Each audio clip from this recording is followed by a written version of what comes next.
Sa nagpapatuloy na pagbabago sa liderato ng Senado, sinabi ni Senator Panfilo Lacson na isa sa kanyang mga prioridad sa pamumuno sa Senate Blue Ribbon Committee ay ang internal cleansing. Si Daniel Manalasta sa sentro ng balita live. Yes, Naomi, ilang committee chairman nga sa Senado ang pinalitan sa harap yan ng palitan ng Senate leadership.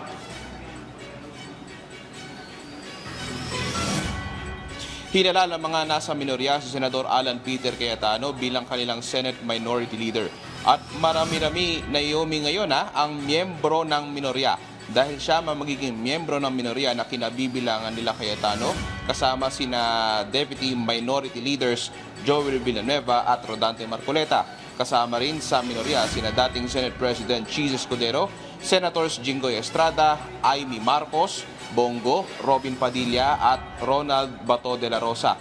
Sa majority block naman, Naomi, sina Senator Risa Hontiveros at Senator J.V. Ejercito naman ang magiging deputy majority leaders. Samantala, si Senador Panfilo Lacson naman ang opisyal ng chairman ng Senate Blue Ribbon Committee, habang si Senator Raffy Tulfo ang chairman ng Committee on Labor. Sa mga komite na Higher Education, National Defense at Accounts naman, ang pamumunuan ni Senator Loren Legarda, habang si Senator Risa Hontiveros ang mamumuno sa Senate Committee on Health at si Senator J.V. Ejercito sa Senate Committee on Public Order. Sabi ni Senator Lacson, internal cleansing ang kanyang isa sa prioridad sa Blue Ribbon Committee.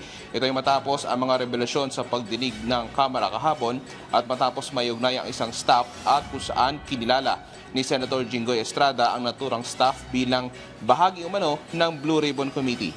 Nagbabala naman si Senate Minority Leader Alan Peter Cayetano sa umano'y confusion tactics sa investigasyon sa flood control projects. Anya, ito ay naririnig niyang mga strategiya, pero problema raw ngayon ay kung sino ba talaga ang nagsasabi ng totoo. Samantala mamaya lamang sa session ng Senado, Naomi, inaasahang ayusin pa yung mga iba pang komite at inaasahang marami pang mga pagbabago sa committee chairmanships dahil nag-iba nga yung istruktura ng majority block na kung saan kadalasan yung mga nasa majority block, Naomi, ito yung mga prioridad na mabigyan ng mga komite sa Senado.